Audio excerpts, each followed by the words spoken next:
2019. If we could, folks come around the front. If I could invite the Daughters of the Revolution, please, to come up. Oh, we're doing that before we do? Yes, okay, first thing. Proclamation Yep. first, okay. It's on the agenda. Yes, it is.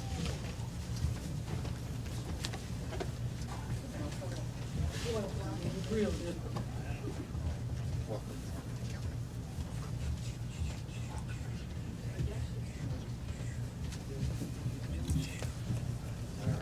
if the thing works.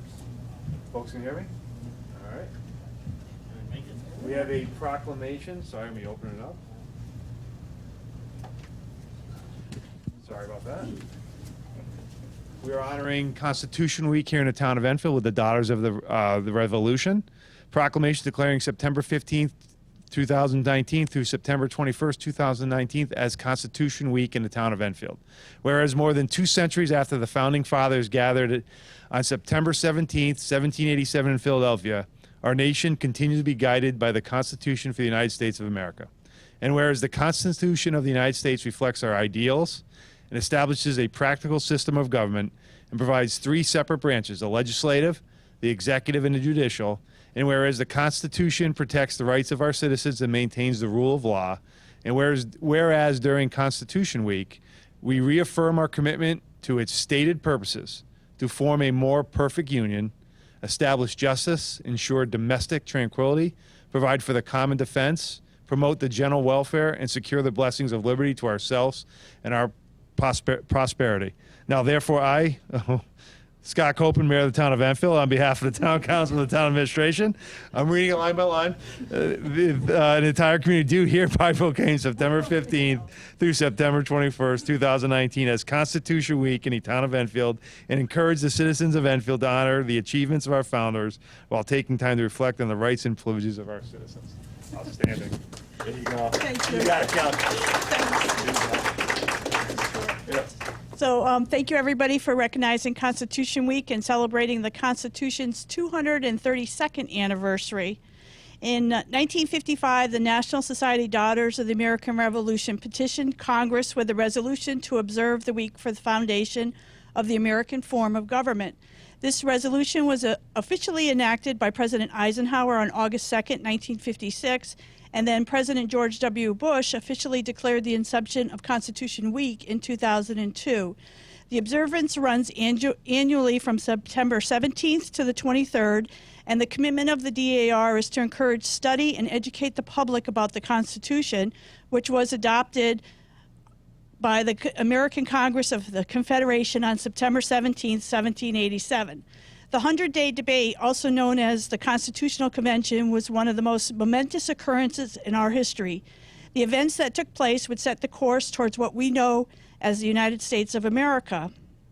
The Committee of Detail was a committee established at the convention to create a draft reflecting the agreements made at the convention.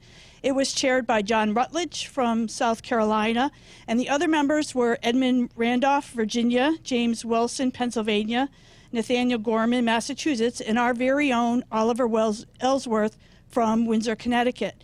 Oliver and Roger Sherman created what is known as the Connecticut Compromise, and this is the agreement that established the 2-house legislature structure. Oliver also proposed the name the United States to identify the government under the authority of the Constitution. The DAR is honored to own the home of the Founding Father and make it available to the public. Again, thank you for recognizing the week. Thank you. Very good. Ladies, anything else? You're all here? No, you sure? Thank you very much. Keep up the good work. Thank you for coming.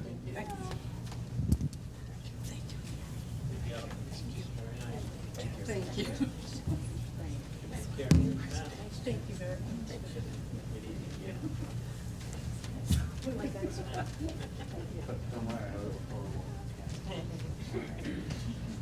That means I don't have to be here tonight.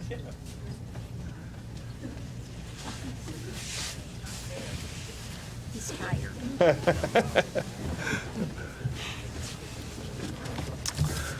All right. Thank you, everyone. Now on to the regular meeting. On to item 1, prayer by Deputy Mayor Suzak.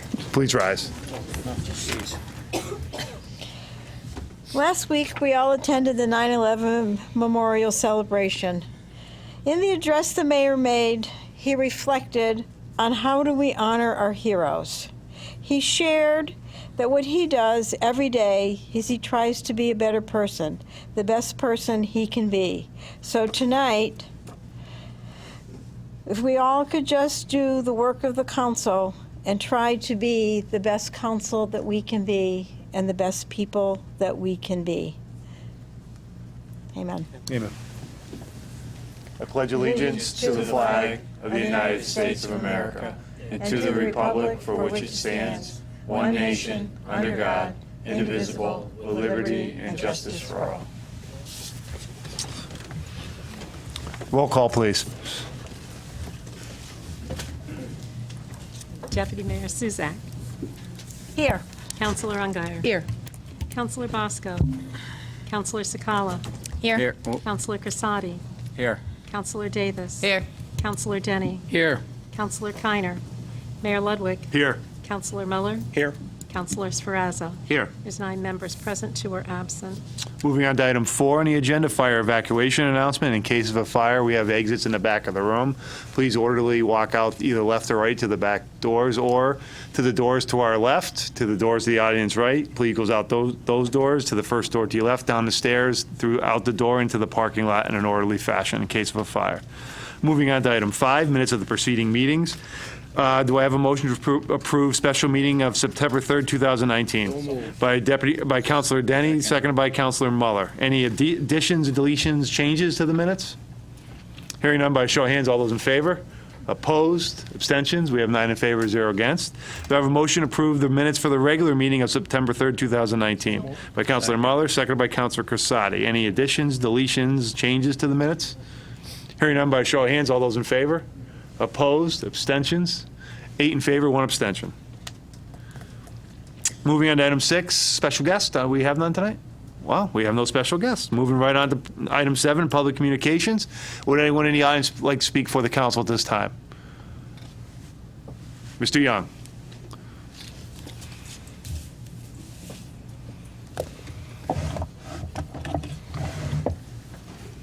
Welcome, sir. 5 minutes, and of course, we ask no personalities, and name and address for the record, please. Good evening, Council, Town Manager. George Young, 8 Holly Lane. I'll keep my jacket on, as Gina has mentioned. It's cool and getting in here, so I agree with you. First of all, I'm going to take a minute off. subtract. First of all, I'd like to thank I'm comfortable. everyone for the proposed 2020 roads project, and including such streets as Holly Lane and the completion of Ridge Road. I can only hope that the good citizens will continue the efforts of the past and approve this when it goes to referendum in November this year. There's been 20 good years of road improvement, as previously mentioned in Enfield, and we should all strive to continue this into the future. It is also a welcome sight to see the work being done on St. James Avenue and look forward to its completion. So, thank you. I'd like to address a couple items that appear in the PAR report issued today. The Adult Daycare Center seems to have gotten a lot of progress and attention with limited or no funding. It was startling to read that, according to the Alzheimer's Association, 1 in 10 people 65 and older has Alzheimer's dementia.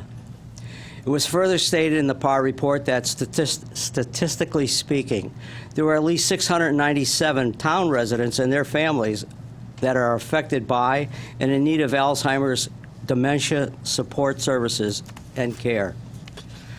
I would like to read part of an article that appeared in the July and August AARP Bulletin. This is a lady that says she was a caregiver for 8 years before she discovered respite care. Even before her husband received a dementia diagnosis in 2011, he was becoming forgetful and needed her assistance. Because change makes him anxious, we stay at home more. It's been very isolating. I learned about respite care from an AARP staffer. The first day I dropped him off for 4 hours at Bethany Village, an adult daycare facility with a respite program called Day Club. When he is there, I can run errands, come home or have lunch with a friend, or just find things to do myself, whatever I wish, even if it's mundane things on my own. No one likes to ask for help, but getting respite time is critical to surviving as a caregiver. I know funding is limited for the adult daycare center, but perhaps someone could write an article which could serve as a low-cost or no-cost informative article about the value that is here in Enfield and ask AARP to publish it. This would serve to maybe get more participation in the program without additional costs associated with it. I was going to ask why we're not having shredding at the town DPW at the same time as the oil program is done, when I read that there is going to be a free shredding event at the town hall on September 21st from 8:30 a.m. to noon. Many thanks to 360 Federal Credit Union for doing this. It is a good cooperation between the town and the local business. It's almost time for personal property declarations to be mailed to the local businesses for October 1st assessment date for the next grand list. I previously had some suggestions regarding unregistered motor vehicles in Enfield and was wondering if there has been any consideration in doing something in this area in the future. Still got a minute and a half. Oh, plenty of time. In the September 2019 issue of AARP magazine, or actually the bulletin, it is stated that there are 10,618 residents 65 and older that moved out of Connecticut in 2016, but it dropped to 7,005 in 2017. I'm not sure of the reason for the decrease, but the legislature did recognize this, and beginning this year, they implemented certain tax cuts for many with a 6-year phase-out of the state income tax on pension and annuity earnings for the residents making $75,000 or less, and $100,000 if a joint returns. They also expanded the deduction for Social Security income by raising the income threshold to qualify from $50,000 to $75,000 and from $60,000 to $100,000 for joint filers. The article also mentioned that our seniors have a lot to offer. They put in a lot of volunteer hours in their communities and spend a lot of their retirement years giving back. Many of you already know this, because you and many others are doing the same thing in this town. We should strive to keep our seniors here. One way to do this is to either increase the amount they are allowed at age 65 or older exemption, or an increase in the dollar amount to reduce their property taxes. It's far cheaper to keep a senior in this town than it is to bring in a family of 5 school-aged children. Thank you. Thank you. Jack.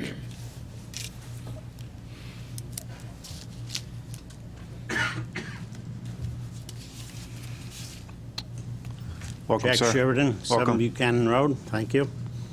I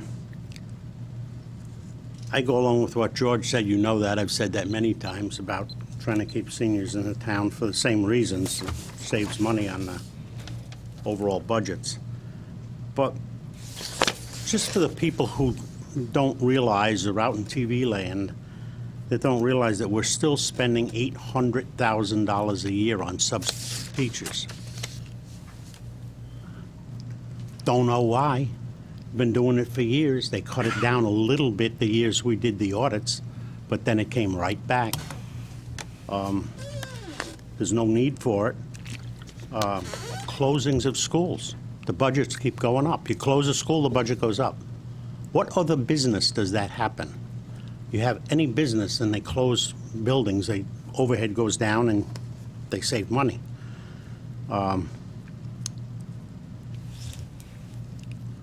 The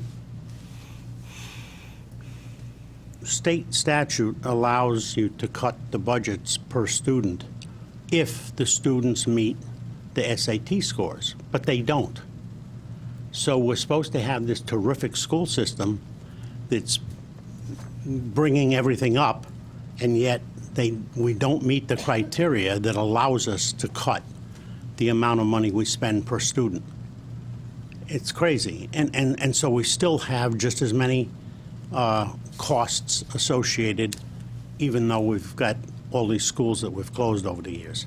So I think it's something that needs to be pondered, because we don't have, just like it's too cold in here, we've got $800,000 for substitute teachers that There's no reason for it. Thank you. Thank you, Jack. Anyone else like to speak for the council at this time? For the second time? Jack? Would you like to speak a second time, Jack? No. No? Okay. Declare public communications closed. Moving on to item 8, council communications. Any councilor have a communication? Yeah, I do. Councilor Crisati, then Deputy Mayor Suzak. Through the mayor to the town manager, can we take a look at 255 Pearl Street, the house that's on the corner of Pearl and Riverdale? I'm very concerned about the blight. The grass is getting to be like 3 feet high. It's a concern about visibility around the corner when you're taking a right off Riverdale. The grass, the weeds, branches on the yard. And plus, on the side, there's a ton of garbage bags that are, it's a real eyesore when you're going down Riverdale.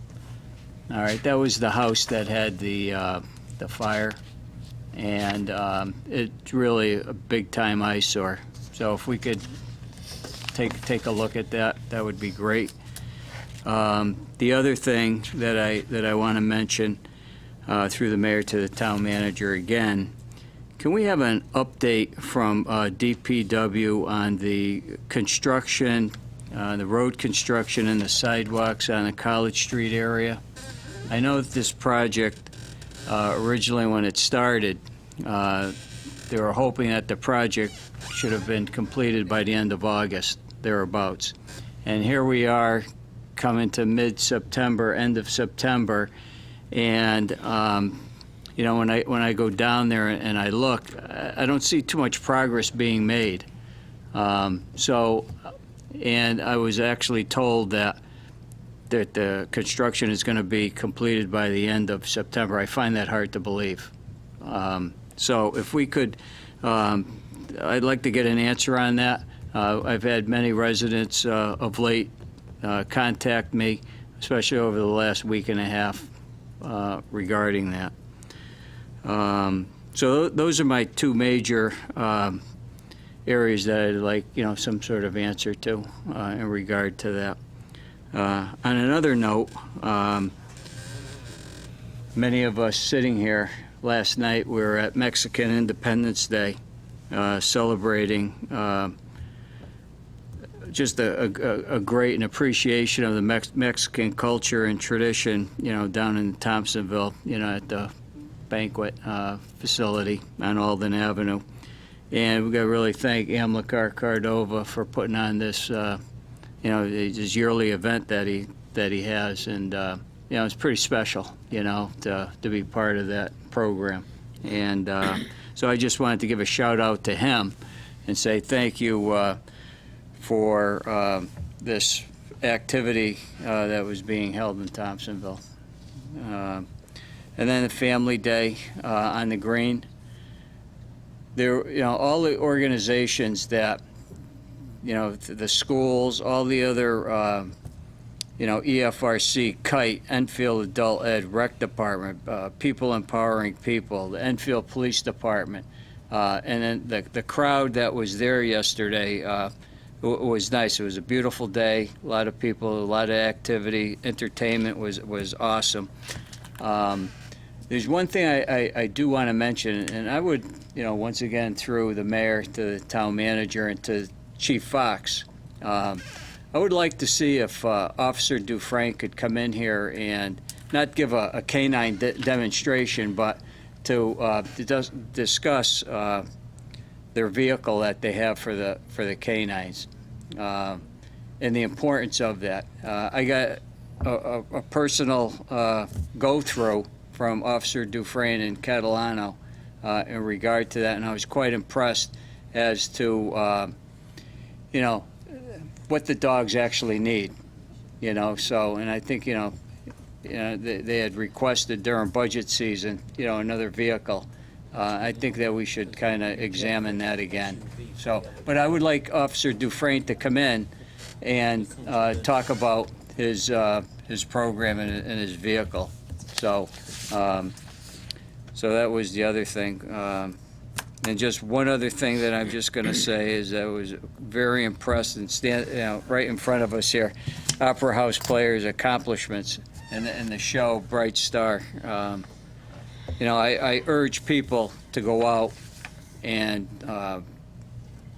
be part of this program. It's part of the Thompsonville revitalization. Eventually we want this program to move to 100 High Street. And the more people that go out and support this group, all the performers, the producers of the show, this is high quality stuff. I've been to Broadway shows, and when I go there, it's to me it's comparable. And I just want to give a shout out to our Maya Matthews with a great performance. So if you haven't gone out to see the show yet, go on out and see it because it's well worth it. So that's all I have to say for now. Okay. Deputy Mayor Suzak. Okay, I'm going to jump off on Bob. It's a great performance, Bright Star. Actually, the mayor even went. He's not a theater person. Not my Yeah. specialty, that's for sure. Yeah, he had to have an escort so he would feel comfortable. So, also, Maya, great job, and we know it's a lot of work, but we look forward to seeing you and the rest of the players in other plays. So on October 26th is the Source to Sea cleanup on the Connecticut River. Starts at the Barnes Boat Launch at 9 a.m. I'm encouraging everybody to participate in this. We had really good participation in the Scantic River cleanup, but the Connecticut River cleanup is just as important. I saw a little bit of chatter on Facebook. The Source to Sea is the one that will, when they have boats and have capability, they do Kings Island. So also I saw downstairs there's the map for the new Magic Carpet routes, and then that is on our website. Does that go by the Stowe building at all? That's one of my wishes when they first started it. I'm getting a nod from Kasha. Okay, so we're having a flu clinic on October 7th. And is that being run by our social services, or is that being run by the health department? I see all these things, and you just wonder who's providing them. So, and also, I'm going to ask again, in the PAR, they talk about the Krog Corridor Study. I really want to see that go all the way out to Skidco, because really, I'm tired of going around that light that's on Broadbrook and Hazard Ave so that I can get to other portions of town. I think 6 stops at that light is just really excessive, and they're using that neighborhood as a cut-through. Okay, there's a historic preservation survey in the PAR, and is this just for Enfield Street, or is this for all of the townwide? Okay, so I'll give you an article I read in the paper. It's on Newburyport, where it encouraged people who have historic homes to just put information out in front of their homes to just kind of give life to the community. I actually had a wedding out there this summer. I was quite impressed. They said it was really in the 80s was pretty dilapidated area, and now it's gone back. Also in the PAR, you'll see that there's a boiler maintenance plan, water treatment plan. RFP is going out. So for all of us that complain about the fact that we don't maintain, it's in the PAR. You'll be able to watch it in the PAR and see that. The roof study's also in the PAR, and I also sent my stuff over. I had all the years for the roof analysis. Drove by today, Garden and Dream did a great job in cooperation with Spazzarini to put millings down on their driveway. Now the neighbors don't have to deal with the dust. And, I sit up here and I know that it's cheaper to have elderly citizens. But one of the most important things we do is we have an all-inclusive community, and we prepare for the future. And it is really important for us to show the way as how that we bring young families into our community, embrace them, and understand that their needs are different than our needs. So that being said, I'm just really, I guess I'm a pro having a community that's very diverse. And the mayor's favorite, motion to suspend the rules and move items E, F, G, H, I, J, K to miscellaneous and proceed to vote. Motion to suspend the rules and move the miscellaneous, seconded by Deputy Mayor Zuzak, seconded by Councilor Muller. Any discussion on the motion? Hearing none by show of hands, all those in favor? Opposed? 9 in favor, 0 against. All set? Councilor Ongara. I just wanted to announce that this Wednesday at Calvary Presbyterian Church, they're going to give Narcan training to anyone that's interested, and that starts at 6 p.m. And I believe every person that attends for the training will get a dispenser of the Narcan that they can take with them. Also at the Senior Center on Wednesday, same day, the firemen are having their picnic, so all the seniors are invited to come to that. That should be a great event. Also, I wanted to give a shout out to the Enfield Police. They had several officers rappel down the building at Mohegan Sun. I don't know how many stories that is. I think it's 32 stories. And they raised money for Special Olympics. And so they took on sponsors and they raised a lot of money. So congratulations to them. They did an awesome job. Anyone else? Councilor Muller? We have a new wellness center at Nuntuck. The ACC Pantry will be launching this fall. This project was made possible by a $25,000 grant from the Connecticut Health Foundation. The center will be located in the former Freshwater Commons across from the business office. It will be a one-stop location for wraparound health and social services. They are partnered with the Enfield Department of Social Services, CHC, and CHR for on-campus services. Tomorrow in the ACC Tower lobby is Fresh Check Day, check-in with college students. It's a mental health check-in with interactive booths, free food, prizes, and more. And one other thing, Enfield High Girls Soccer Junior Varsity won Friday night with a 5-1 win against Windsor. And I did have one other thing, the Maple Road. I want to thank you and Chris for all you did for Maple Road and the Long Meadow DPW. It's really nice, made them happy. Thank you. Cool. Anyone else have anything? I have just 3 things that I was at the 9/11 ceremony. I just want to make sure I recognize Riley School of Dance, who continues to support, the everything, with the fire department and the Memorial Garden, and Louise Pasta Morello, who is basically maintains that beautiful garden on Weymouth Road. I see her there at least once a week. She volunteers her time. She takes care of it. And it's just a really, again, just another example of folks who just volunteer their time for the betterment of the community. And really, just in closing, I just want to recognize Jen Ryan and Jennifer Moncuse, who got me to sign the play pledge on Family Day.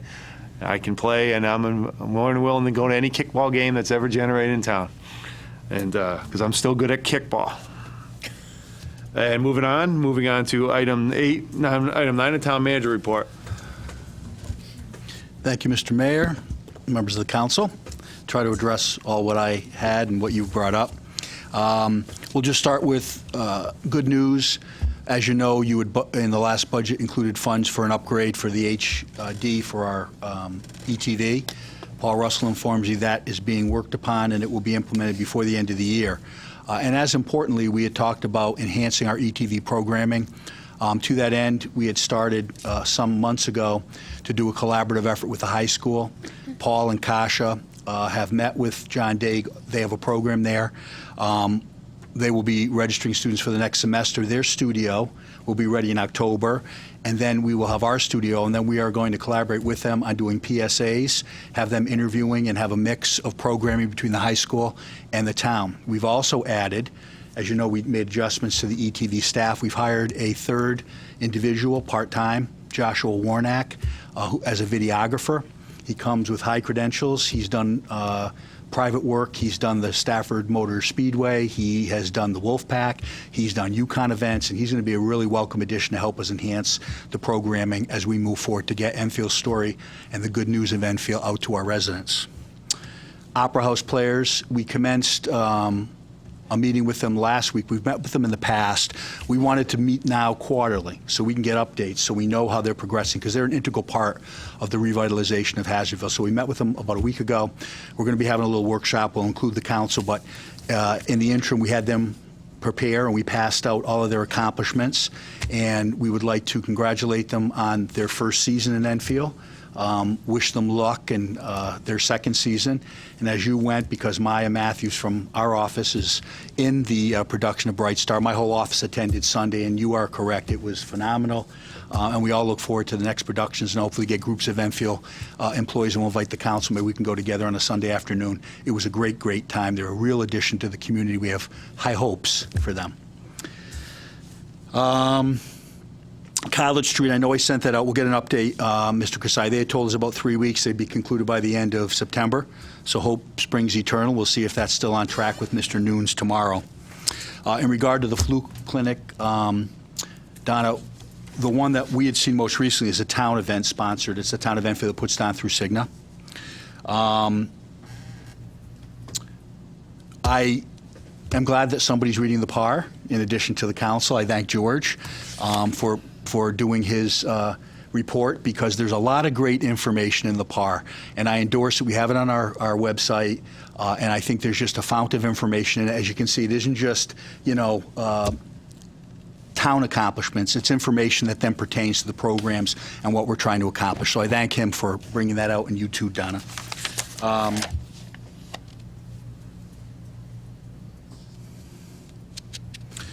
In regard to unregistered motor vehicles, as you know, we did a total review of the blight ordinance, and at that time, we stated, and we're going to be following up with the town attorney to look at the unregistered motor vehicles. And we're going to try to look at that more from a zoning perspective than from the blight perspective, because it gives us more teeth, because it's a criminal statute. We will use the police. As you know, we took the police out of blight in regard to just unsightly materials, so we could have them doing law enforcement, and we want to use their resources and the powers they have under the general statutes in regard to unregistered motor vehicles. So those meetings will be commencing.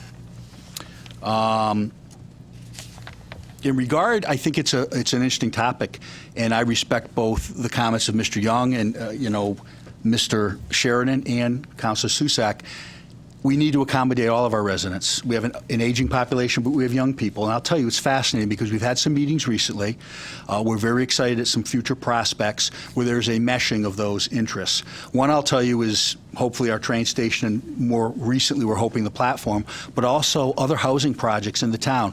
From meeting with people who have come forward, and they're from New York, they're from around the country, developers and persons who are doing this, there's an unusual intersection today between the interests and the wants of millennials and seniors. They want to have smaller places. They want to be in a village-type atmosphere. They want to have amenities nearby. They want to have parks. They want to have the mass transportation. We've learned from our meetings in town that you have a lot of people now who they are retiring. And you know what? Not only don't they want to have a house, they don't even want a condo. So we've been talking to some people, and there's some exciting plans in the books for adult apartments that also phase in then to assisted living. So really, you could be in Enfield, and as you get older, you could shed yourself of the home, still be in town for your children and grandchildren, and as you age, have the amenities and those services necessary, some of which George was talking about as you go later into life. So it is exciting, and it's really a commonality of interest, and we're seeking to accommodate both of those interests. So we have young people in the town, and we also can take care of those who want to retire and stay here. A lot of people don't want to go to Florida. We look at the weather in North Carolina and Florida. It isn't all that it's made up to be sometimes, especially this time of year. So we're trying to keep them here in Enfield. It's a goal of ours, and I think it's a goal of the state of Connecticut. To that end, we believe in partnerships. Public-private partnerships. I think today that no longer can people rely on government or businesses rely on just government loans. There has to be a meshing. We're in this together, and you have to have skin in the game. I think if towns want to have certain projects, we can't just expect unlimited dollars and bonding ourselves into oblivion in Hartford. That I think towns, the way I look at it is this, and I'm leading up because we're going to be having a business breakfast next week. When I was growing up, and a lot of my friends, if you wanted something that was a little expensive, you saved up for it. If it was really expensive, maybe mom and dad said, well, we'll help you, but you save half. And what that did is, one, you worked hard. 2, you were realistic about what you were going to get. And 3, when you got it, you appreciated it and you took care of it. I think too often in Connecticut and around the country, we look to the state, it's a panacea, they give us tens of millions, we're kind of a little frivolous with what we want. Maybe it's not what we need, it's what we want. And I think today, given limited dollars, we got to look at what we need, and I think towns have to participate. Next Tuesday, and we've sent this out, we've had a good response, we're doing an economic business breakfast. We're going to have it at Nuntuck. The theme is going to be partnerships and the fact that Enfield is open for business. We've had some in the past. This is a little different. We're going to have 2 phases to it. It's going to be it's for businesses. It's September 24th. It starts at 7:30 at Nuntuck with registration. First part of the program for an hour we're going to talk about what the town council, the different incentives such as the TIF and abatements and other things that we've done to encourage businesses to expand and to come here. We're also going to be introducing all of the tremendous staff that we've hired over the last year and a half. And then the second part of the program is going to be a couple of case studies, one on larger businesses that we've brought to the community, how that's helped us, and the partnerships between the town, the state, and Nuntuck that brought them and are keeping them here, and I think we're unique for that. I'm going to be talking about the train station and the platform we're trying to get sooner than later. And then we're very honored to have the governor of the state of Connecticut have agreed to come and be our keynote speaker. So he will speak, and then he's going to take questions. I'm very excited that he will be here so we can show him Enfield and get the benefit of his vision. And I think from following what he's saying, I think we're on the same course. He believes in partnerships too, that there should be business-private partnerships, but that we're all in this together. So I'm very encouraged and excited that he's coming. We have currently almost 150 people from businesses in Enfield that will be attending, and if anybody has missed it or is hearing about it for the first time, we have limited seating. It's RSVP, so please contact my office and we can get you put down, and we still have seats available, and we can make sure that you'll have a place at the table.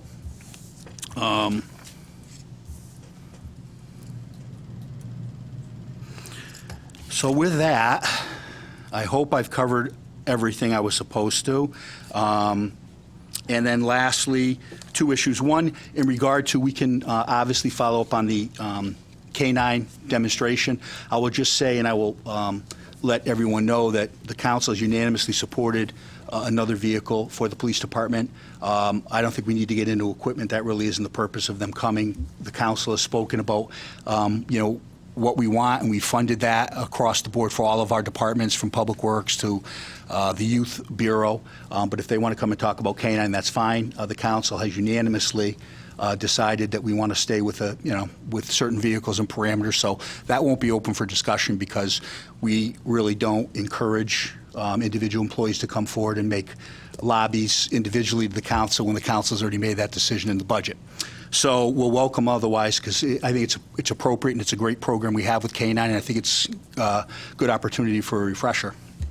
Lastly, because I know you must get tired of hearing from me, going forward, Kasha, who has been overseeing the ETV and going to those meetings, she'll start to give the reports on the updates there. And we're very excited. As you know, we have been doing a lot with adult daycare, and she's going to do a report today to give you an update from what we've accomplished since the last meeting till today.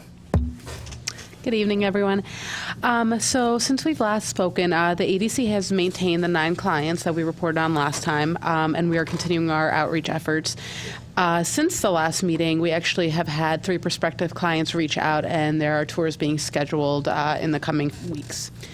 The ADC is also going to continue its partnership with the Senior Center. So on Wednesdays right now, there is a trip to the Senior Center to do lunch and to do bingo.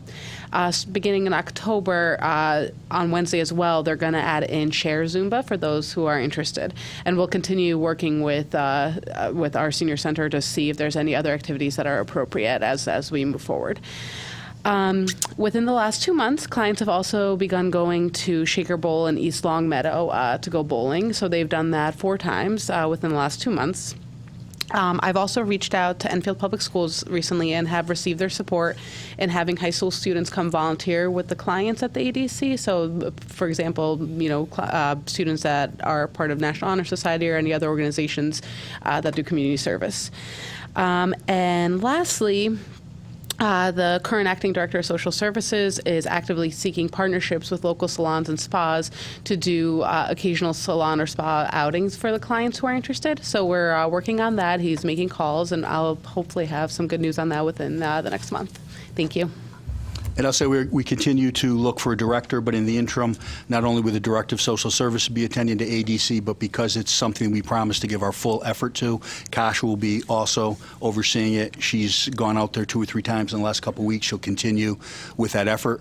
And in regard to the actual physical improvements, we had identified that there were some repairs necessary to the sidewalk, and those are being attended to with Public Works. Any questions for the town manager? Just, Chris, 2 quick questions. One, I know it's a little early, but I'm really excited about when we're ready to roll out the first-time homeowner. I think it's huge for the town of Enfield.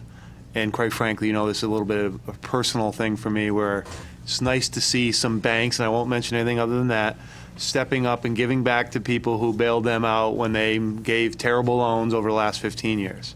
For me, this is huge. It's open to everyone in town. I'll leave it at that, but I think when this presentation comes, I hope everyone who's a new home buyer in town calls our office. This is, in my opinion, this is a big deal. We won't take away Nelson's thunder. I know, We'll we'll be let Nelson discussing that when he at the comes, breakfast. but this is huge for me. And the last thing I'll say is, when I know we did some cleanup, when will 98 Prospect Street, what's the timeline? So it'll be so great when that property's clean and Kelly Fredette can take it over. I mean, if people haven't gone down to that corner of Thompsonville, Kelly Fredette has done a fantastic job. You want to talk about some nuances of, things thriving in our town. Once that property, it's funny, when I was a kid, we used to go there and get our uniforms for the Enfield Stars back in the day, back there. So once that property's cleaned up, that corner is going to be beautiful.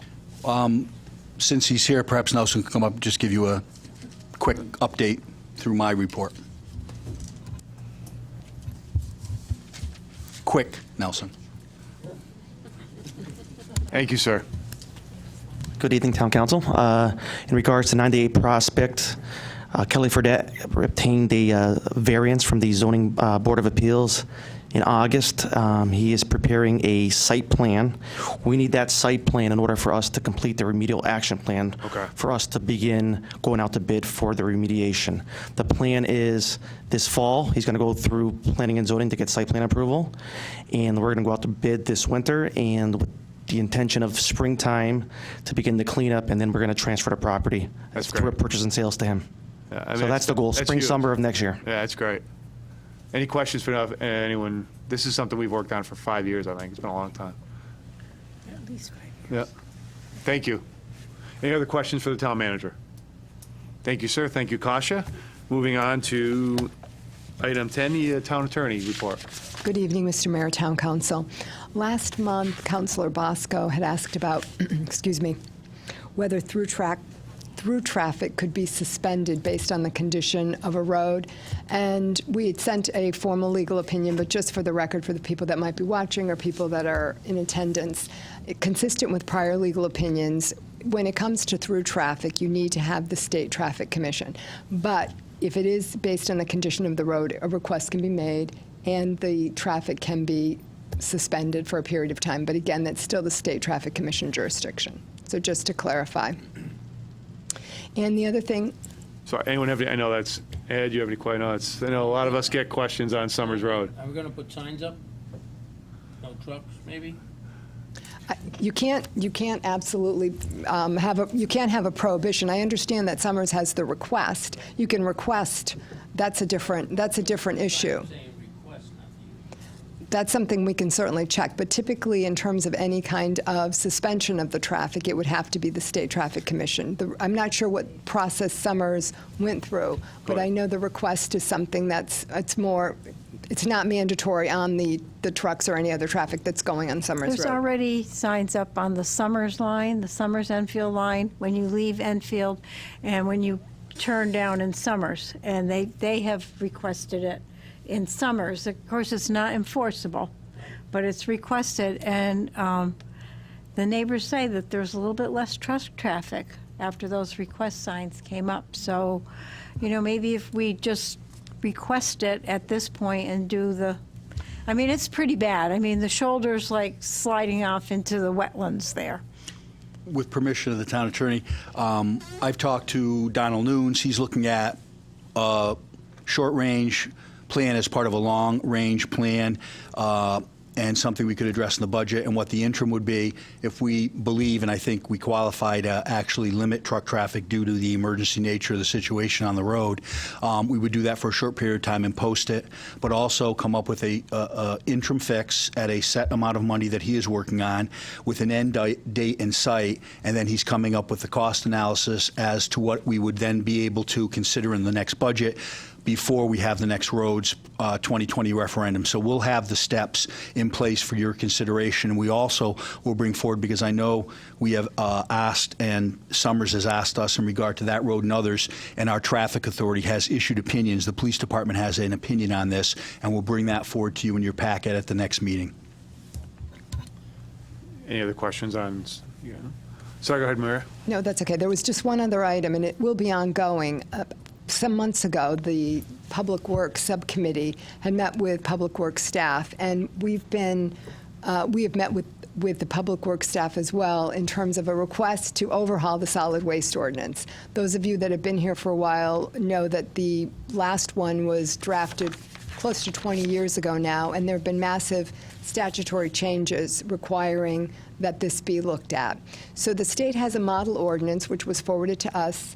Public Works staff has looked to make certain customizations that would apply to Enfield, and now we're in the process of reviewing that. But I will say that's going to be kind of a long-range review, just so that you know.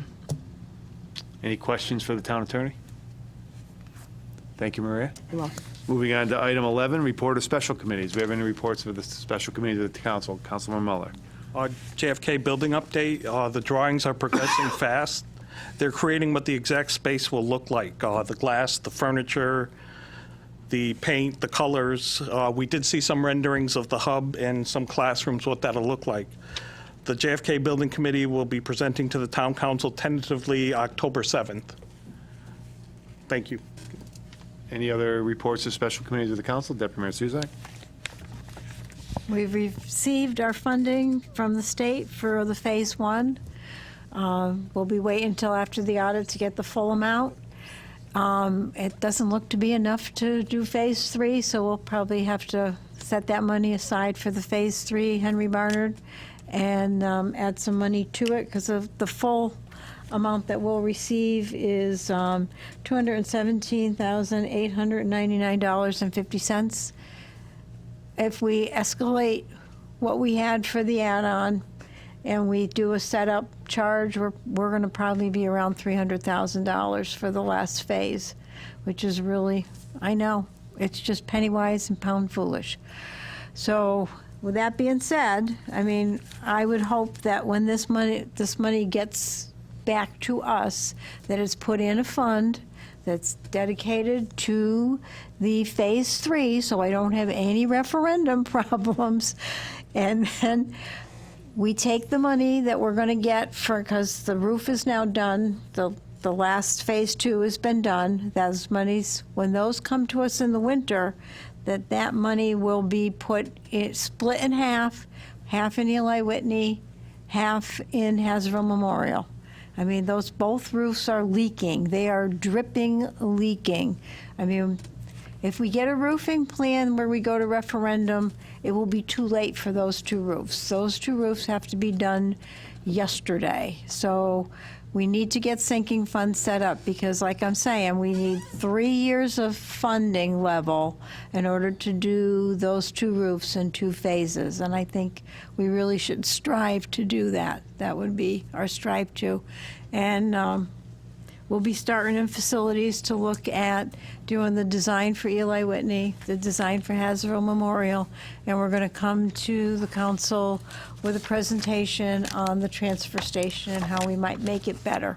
So all these are things that I know I like to spend money, Mike, sorry. But I think that, we sometimes make a mistake, and I think the mistake was made when the $41 million referendum failed, that we didn't come right back out with the referendum again. I know Jack is kind of smirking at me in the audience, but, when people vote no, it's sometimes we haven't presented it correctly.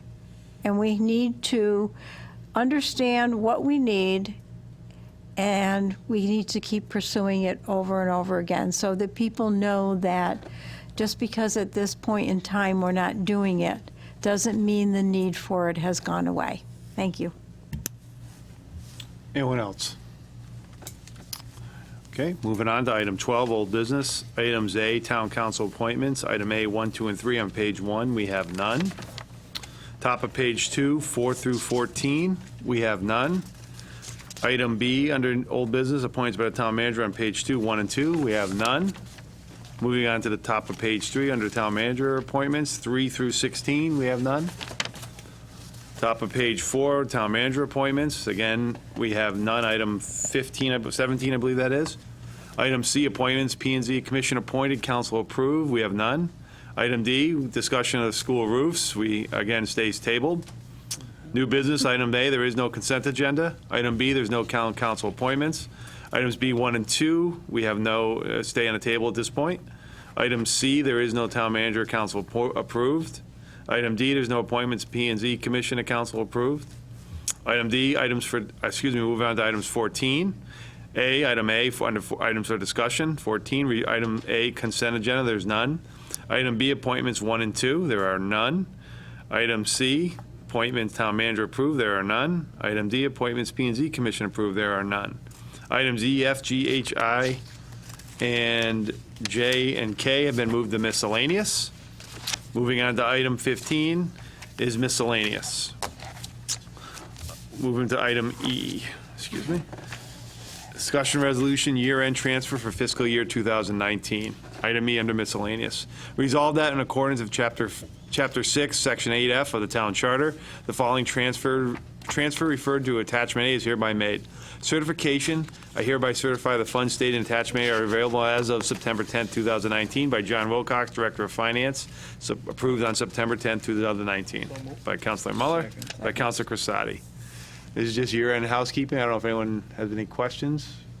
I know, John, you're sitting here. If you want to, your chance, if you want to say, give you the opportunity. It's pretty basic. Yeah. Normal thing that we do every year end, so. I'd be more than glad to answer any questions. Any questions from anyone? No? All set, sir? Roll call, please. Deputy Mayor Suzak. 4. Councilor Ungary. 4. Councilor Sakala. 4. Councilor Crissati. 4. Councilor Davis. 4. Councilor Denny. 4. Mayor Ludwig. 4. Councilor Muller. 4. Councilor Sferrazza. 4. There's 9 in favor, none against, no abstentions. Moving on to and miscellaneous, item F. Resolution authorizing the town manager to adjust the opening bid price on the tax sale properties. Whereas the town of Enfield has scheduled a tax sale for September 17, 2019. Whereas owning to a variety of circumstances, two of the properties subject to such sale have been identified as unlikely to be sold at the opening bid price. And now therefore be it resolved, the Enfield Town Council does hereby authorize Christopher W. Bronson or his designee to reduce the opening bid price as needed in order to sell such properties. Submitted on September 11, 2019 by the town manager's office. So moved. Councilor Muller. Seconded by Councilor Denny. Again, this has been the past practice. There's a couple that they don't think will meet the opening bid, so they would like to try to derive as much revenue as possible. They don't list the addresses just out of privacy interests, not to embarrass anybody, but they're two relatively inconsequential, but it would be nice to try to recoup and get some revenue, so we've done this in the past, and John recommends we do it here as well, and Della. Any questions for the town manager? Yes. Councilor Denny. Just one question. How many are actually now on the list? The total? John, do you have the last? I know, as usual, they post them a lot, come up and have been taken off, yes. I'm just curious. Sure. Gonna have to do the math in my head here. I think we have about 6, maybe 7 left on. Yes, as of the time when I wrote the PAR, because at that time there were 13. Since then, I think 3 were paid, and I believe 3 are in the process of either being sold. We've got a letter certifying that they're going to be sold, or there's an agreement that, from a bank to obtain additional financing to pay the taxes due. So, it's down quite a bit, which is good. right. So hopefully it'll be a short meeting, a short sale tomorrow. So. Any other questions? Hearing none, roll call, please. Deputy Mayor Suzak. 4. Counselor Ungary. 4. Counselor Sakala. 4. Counselor Crissati. 4. Counselor Davis. 4. Counselor Denny. 4. Mayor Ludwig. 4. Counselor Muller. 4. Counselor Sferrazza. 4. There's 9 in favor, none against, no abstentions. Under miscellaneous, moving on to item G, resolution accepting donation from Smith Bus.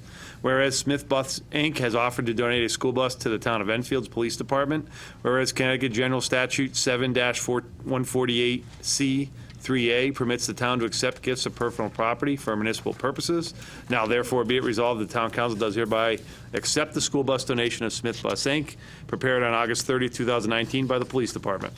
By Councilor Muller. Second. By Councilor Crissati. Briefly, Mr. Mayor, this had come before the Public Safety Subcommittee. It was favorably forwarded to council with the one proviso that we have the vehicle inspected by Fleet. They have done that. They find no significant mechanical problems. They recommended that we obtain it. It will be used by the police department with and in conjunction with our participation with the Metro Reconstruction Traffic Squad. So we're getting it at no cost. They have sufficient funds to make any adjustments within their budget, and we ask that you allow us to accept it. Any questions? Hearing none, roll call, please. Deputy Mayor Suzak. 4. Counselor Ungary. 4. Counselor Sakala. 4. Counselor Crissati. 4. Counselor Davis. 4. Counselor Denny. 4. Mayor Ludwig. 4. Counselor Muller. 4. Counselor Sferrazza. 4. There's 9 in favor, none against, no abstentions. Under miscellaneous, moving on to item H, resolution authorizing the town manager to enter in a multi-year lease with CSI Leasing, Inc. Whereas the Informational Technology Department has determined that leasing technology equipment for the Enfield Public Safety System solution with CSI Leasing for next-gen hardware is the best interest of the town. Whereas a technology lease for the town will allow the procurement of hardware required to operate and manage public safety information. Now therefore be it resolved that the town council authorizes the town manager to enter in a multi-year lease for technology equipment with the CSI Leasing and is authorized to execute all documents as required, subject to review of the town, approval of the town attorney, submitted by Paul Russell on September 6, 2019. By Councilor Muller, seconded by Councilor Denny. Paul is here to answer questions, but just to recap, this is a matter that's come before council. It was approved in the budget. Paul did an excellent job negotiating with the company to get a very good price. This is for all of our dispatch software, records management, which we have in the police department. We worked with the fire departments, EMS, and police. They went out in the field. NextGen is a leader in this. They do the Connecticut State Police. The chief was very comfortable and familiar with it. And truthfully, it's one of the few that offers this in the state. Most all other major municipalities and cities have gone to it. The current company that we have has been phased out. It was money we received under the current system through CROG, but because they are no longer going to be providing it or expanding and doing the things that we need to maintain it, we thought it appropriate before the system collapsed to make the move and segue into a new system. And Paul's here to answer any Paul, you're questions. welcome to come up. Sure. Yeah, I know at the subcommittee meeting, maybe just highlight some of the reasons why I think we're one of the few left, right, that haven't. So I'll defer to you. For the majority of the state, they're all using the next-gen system. This is one of the few solutions that we're going to house on site, so we have to bring the hardware on site. Our look has always been cloud first, but with a lot of the CGIS requirements and with this system, we're keeping that information local. We're purchasing the latest hardware per specs from the next-gen company that will last us 4 to 5 years, with scaling upward of the amount of information we'll be bringing in. Utilizing the lease platform, again, it gives us the ability to pay over 5 years on that amount of hardware, and it still will be less than the grand total of the hardware that had we purchased it outright. 5 years is generally the life expectancy of server infrastructure type hardware, so we'll be looking at swapping it out with something in 5 years. Any questions for Paul? Councilor Sferrazza. Hey, Paul. How's this going? I just want to make sure I heard you say that right. With the old system we had, where a lot of the information had to go to the cloud, we had sensitive reports, juvenile reports, sexual assaults, investigative reports. I was never comfortable having it housed outside of the PD. And now with this system, we're bringing it back into the PD, correct? Correct, yes. Yeah, the next-gen solution does not provide for a hosted solution. And again, I think because of a lot of departments are more comfortable having the information local. Right, okay, thank you. Yep. Councilor Denny. About how long, I wish it was happening tomorrow, but about how long before we're using it totally? We're still shooting for the March to April timeframe. And again, it will be dependent upon getting the hardware in, staging it with the software, and getting it built. So we're still So it'll be a while. anticipating March to April. I wish it was starting tomorrow, but, thank you. Sure. Deputy Mayor Suzak. So this is a storage system that's not internet-based? Correct. It's all local. The servers, the storage, and the interactions with the CAD and records management system is all on site. We are having it backed up, replicated across our network, and then we have the tertiary support of that will be housed off-site in a cloud environment. So the only way to hack in would be from a unit that's attached to the internet that's attached to that? Correct, inside our network. Right. Yep. So, and you have a good security system on this? We've put a lot towards our firewalls and intrusion prevention, and we've done a lot, as you know, with setting up knowledge transfers for people so that we're constantly testing and upping the game with phishing attempts and making sure that people aren't inadvertently letting people into our network. So My email was hacked and it came from a source that was within our system. Yep.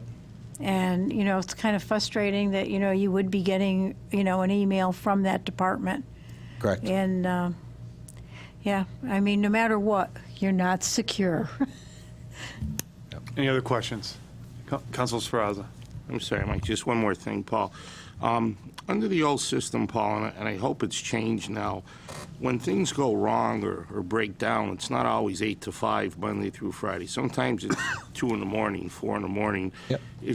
Have we implemented anything from the town side to provide a resource for our police at 3 in the morning when they need to get their operating system up, or does NextGen have somebody to help Yeah, us? we enlist for the next-gen system, the next-gen 7x24, 365 support on call. Perfect. As well as all of our infrastructure is supported by a third-party company that watches our network 7/24, 365, again, for any type of activity that's going on in our network, or if they sense something is down, we get alerted and they dispatch technicians immediately. Okay, great, thank you. Yep. Anyone else have any questions? And NextGen's doing a lot of things, not just municipal. I mean, they're pretty big in the state of Connecticut. Correct. And just for the record, I mean, you also negotiated a pretty good deal. You end up saving us how much through the budget? $80,000. All right. We end up getting a pretty good, a system that's actually used in the private sector as well. And, nice job negotiating a fair price for the taxpayers. All right. Appreciate it. Any other questions? Thank you, sir. Appreciate it. Roll call, please. Deputy Mayor Suzak. 4. Councilor Ungary. 4. Councilor Sakala. 4. Councilor Crisati. 4. Councilor Davis. 4. Councilor Denny. 4. Mayor Ludwig. 4. Councilor Muller. 4. Councilor Sferrazza. 4. There's 9 in favor, none against, no abstentions. Under miscellaneous, moving on to item I, resolution authorizing the town manager to sign the assistance agreement with the state of Connecticut acting by DECD. Whereas the town has submitted to the State of Connecticut, acting by the Department of Economic Development, Community Development as a Historic Preservation Enhancement Grant application under Certified Local Government Grant Program for a non-matching grant and aid in connection with a project entitled National and State Register nominations. Whereas the State of Connecticut has approved the town's application, it will provide financial assistance to the town for the project in the form of a Historic Preservation Enhancement Grant in the amount not to exceed $20,000. Now therefore be it resolved, the Enfield Town Council authorizes the town manager to sign the assistance agreement with the State of Connecticut, acting by the Department of Economic and Community Development, submitted by Nelson Telesio of Toriso, Deputy Director of Economic and Community Development, on September 3rd, 2019. By Councilor Muller, second by Councilor Crissati. Sir, I'll get your name right one of these days.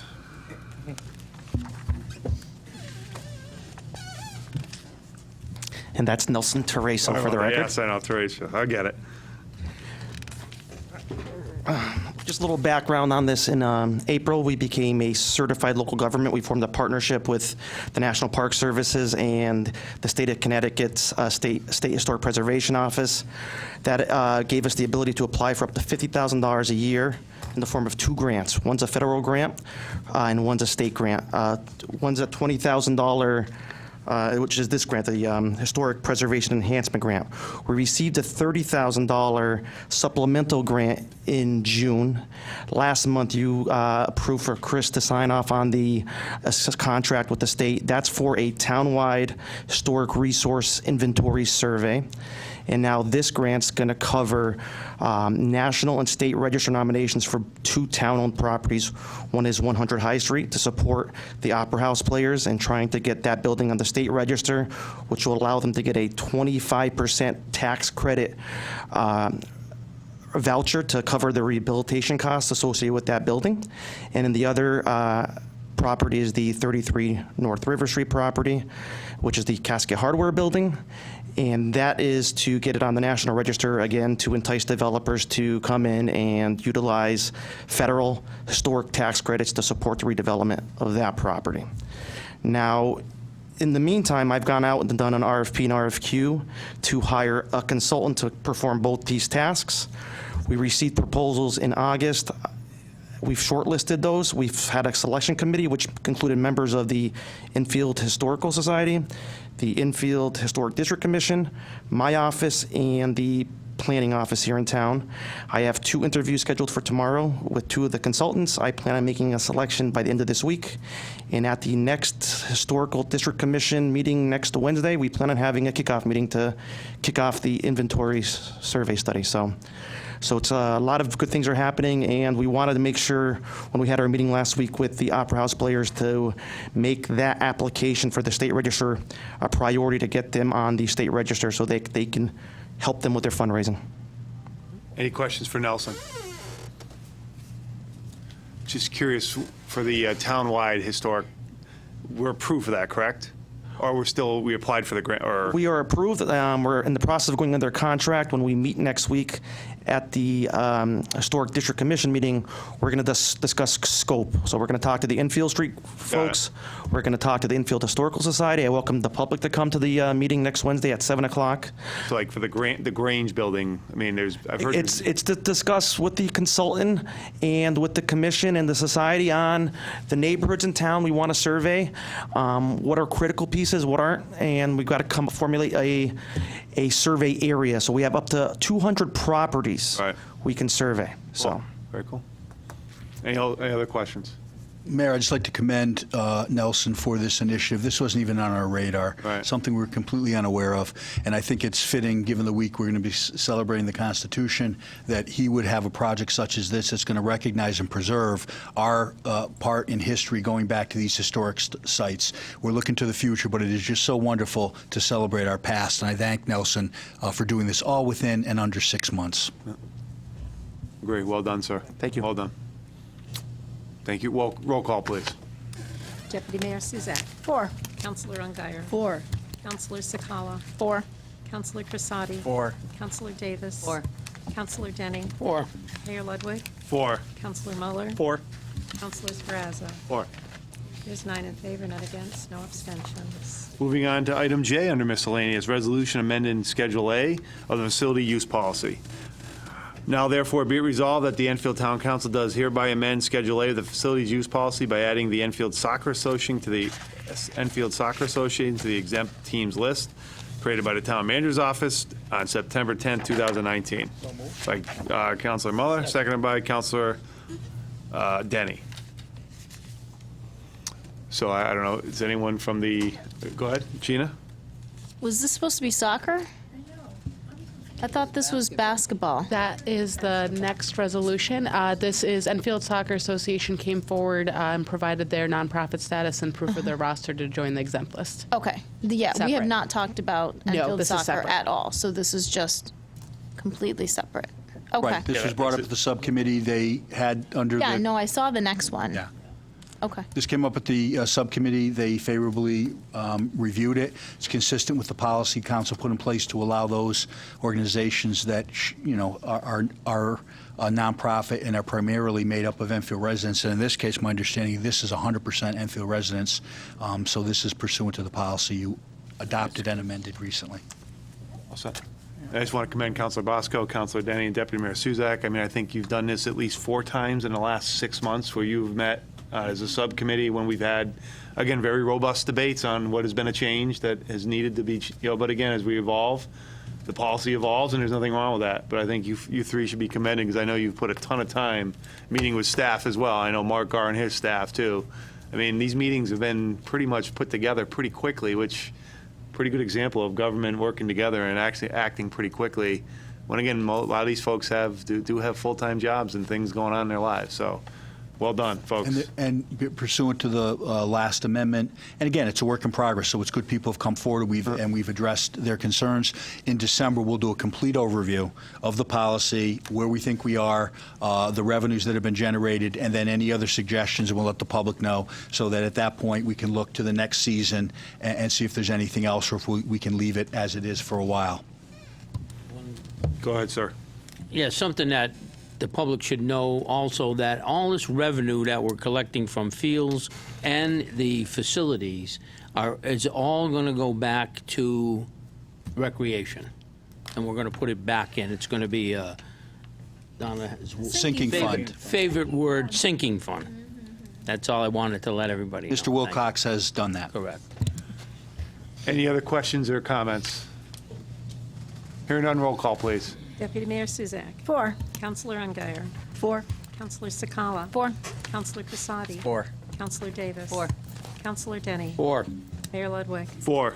Councilor Muller. 4. Councilor Sferrazza. 4. There's 9 in favor, none against, no abstention. Moving on to item K under miscellaneous, resolution regarding the use of town-owned facilities by the Enfield Travel Basketball Association. Whereas the Enfield Travel Basketball Association, also known as ETBA, consists of travel basketball teams for girls and boys in grades 5 through 8. Whereas the ETBA has historically used the gymnasium in several schools for practices, games, and clinics. Whereas the town facilities use policy establishes a fee schedule for the use of the gymnasiums in secondary schools, elementary schools, and for the Enfield Annex, including hourly use rates and charges for custodial services. Whereas historically the ETBA has not been charged the hourly rates for the use of the gymnasiums or the custodial services associated therewith.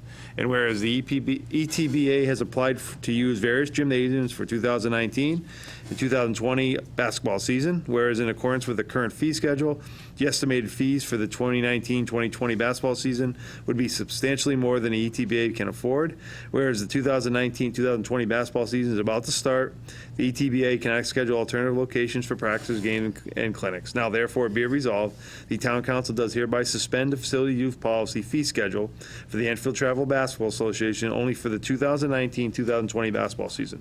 It is further resolved that the above noted suspension shall only apply to the ETBA's use of the gymnasiums for basketball games, practices, and basketball clinics. It is further resolved that in pursuant with the above noted suspension, the ETBA shall pay the sum of $750 for the use of the above noted facilities for games, practices, and clinics for the 2019-2020 basketball season. Be it further resolved that the above noted suspension shall not apply to the ETBA's use or uses of gymnasiums for any other reason, which use or uses shall be subject to the facilities use policy fee schedule. Submitted on September 11, 2019 by the Town Attorney's Office. By Councilor Muller, seconded by Deputy Mayor Suzak. So I'll open it up Councilor Sakala, then Deputy Mayor Suzak. First of all, thank you very much for getting this meeting together really quickly. I just want to make sure that so this is for this season only. This is their total fees for this season, right? It's not going to be the $750 plus any facilities fees or anything like that, as long as they are for practices, games, or clinics, as noted in here. The $750 is what they're getting charged for, and if after this season they apply for an exemption, that's on them, right? I'll Good, defer so to Deputy Mayor Suzak. $750 Yes. flat this season. Yes. Next year's on them Right, to actually, apply for an exemption. You know, yes. Okay. Actually, Kasha went through the whole season and looked at it with Mark Gar. Yep. You know, that being said, it works out that, you know, when they do have to pay custodial fees, it's about $200 for the custodial fees at the schools. Should a custodian not be slated to be scheduled for that time? So I guess, you know, Ed's been really clear on this, and I've been really clear on this, and this is part of, you know, the balance.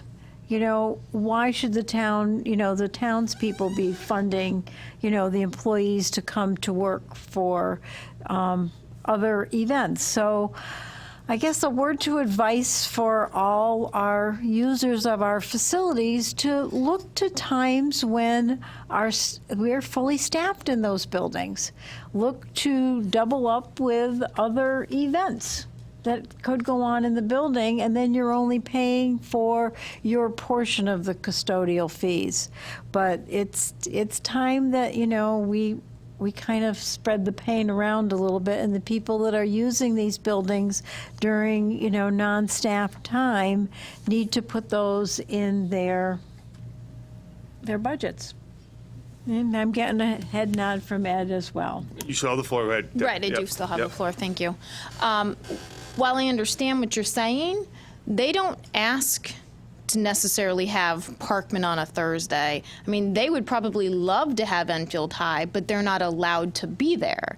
They're given a certain gym on a certain day, and we have second shift custodial staff, so that's a non-issue. It's just the weekends, and if there's not enough gym space, because they're told there's not enough gym space in order to have all their games on the weeknights, they can't be penalized for that. That's my opinion. Like, That's I understand what I'm you're saying about coordination. but It's got to be coordinated. there is not enough gym space to coordinate every single sport, activity, cheerleading, high school, junior high, rec this, rec that. There is not enough gym space to say you should really coordinate with them in order to have your practices or your games. I understand in theory, but in practice, that's not going to work. But again, I understand that's that not theory why and we're practice here. are two I'm different just saying, things. I still have the floor, but I appreciate you guys getting this done quickly. I understand what you're saying. I do think, to an extent, people and organizations should pay their fair share, but we're also asking them to then coordinate with other organizations who have different schedules on different coaching and volunteer time schedules. It's just, in practice, it doesn't work, but I'm good with this. I appreciate it. I know that the Basketball Association and all of the families are going to very much appreciate this. Anyone else? Hearing none, roll call, please. Deputy Mayor Suzak. 4. Counselor Ungary. 4.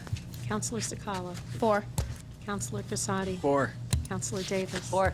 Counselor Denny. 4. Mayor Ludwig. 4. Counselor Muller. 4. Counselor Sferrazza. 4. There's 9 in favor, none against, no abstentions. Moving on to item 16, public communications. Would anyone like to speak before the town council this time? Come up, sir. How you doing?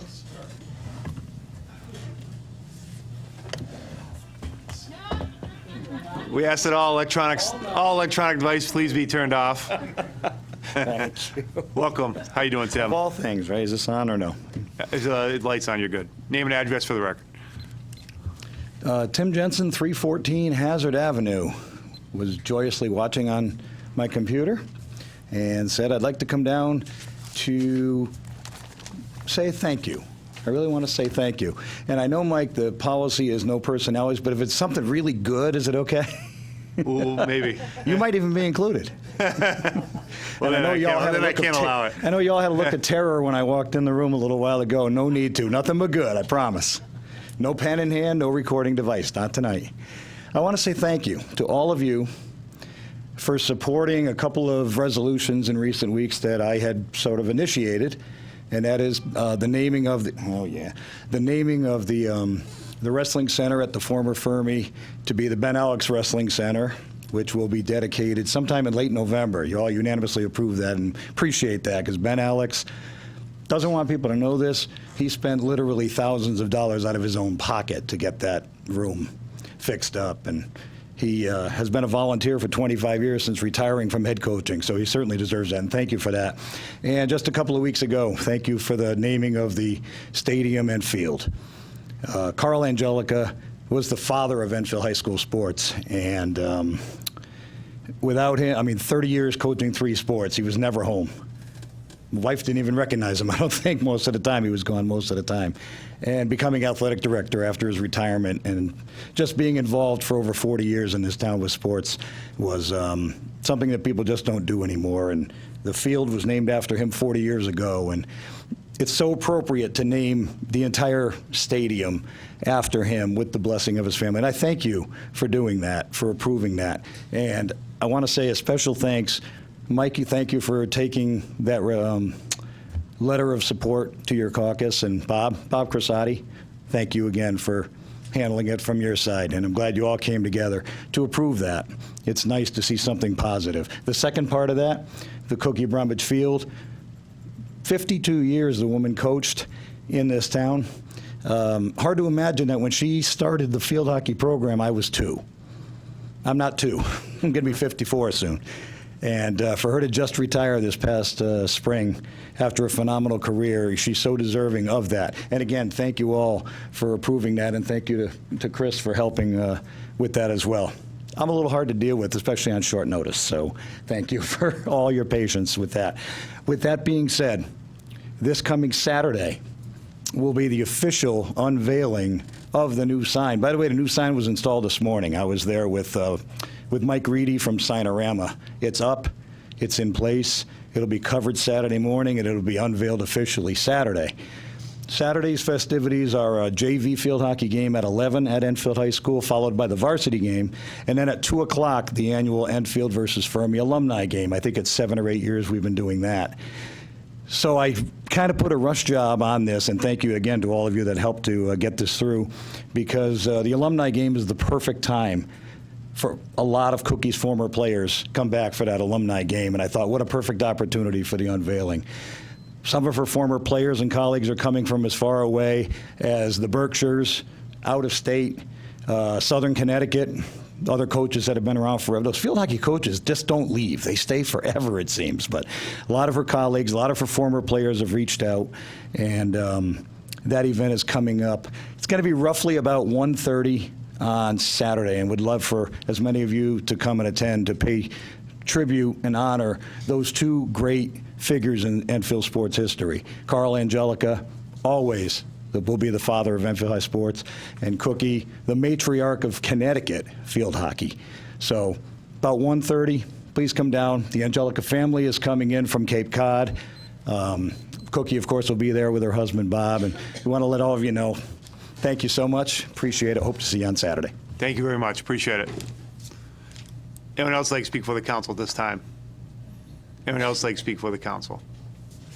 Hearing none, declare public communications closed. Do we have any councilor communications? Councilor Davis. Thank you, Tim, for coming up, which reminded me to, this past week, nevertheless, the football won, soccer, as you were saying, field hockey won, volleyball won. I mean, Enfield, really, the varsity just took every single sport there was. But what really caught my attention, we were in Southington on the field hockey game. So they played the national anthem on the turf for the varsity team, which they won. The JV team is playing on the field afterwards. Soccer's playing now on the turf. But the national anthem's played, everybody does it for the varsity. Now, our Enfield team, this is what made me so proud, Tim was there witnessing, that when the soccer team went up, they announced that they did a national anthem in the middle of a game. Our Enfield students, stick and ball in their hand, stopped, boom, went right up for the national anthem when it was on another field. So I really want to spend special shout out to our field hockey coaches and to these students because they really represented Enfield and nevertheless this whole entire nation. So thank you. Thank you. Anyone else? Council Srazza. I'll be brief. Just two things going on I'd like everybody to know about. At the Enfield Police Department, they're running their annual Citizens Police Academy. There's a program that started back in 1993. It's an opportunity to come into the police department, meet the officers in a non-stressful situation, and you just learn about what they do, how they do it, some of the state laws, and it's a great opportunity. So if anyone's interested, please call the PD. And the other thing is, and I don't think a lot of people really appreciate this or know about it, but at the Big E, at the Connecticut building, about 3 years ago, we were asked to be the police department representing the canine programs throughout the state. So in front of the Connecticut building, it won't be any other department. It'll be the Enfield Police Department. Chris Dufresne, we mentioned him earlier, one of the best in the state. I always had a real sense of pride when I go to the Big E and I see Enfield right in front of the Connecticut building. So I'm sure if any of our residents are up there and they see our people up there, they should just shout out, tell them they're from town. So that's it. Anyone else? Thank you, sir. Hearing none, do I have a motion to adjourn? Deputy Mayor Suzak, seconded by Council Crissati. All those in favor by show of hands. 9 in favor, 0 against. Thank you, everyone. Have a good night. You call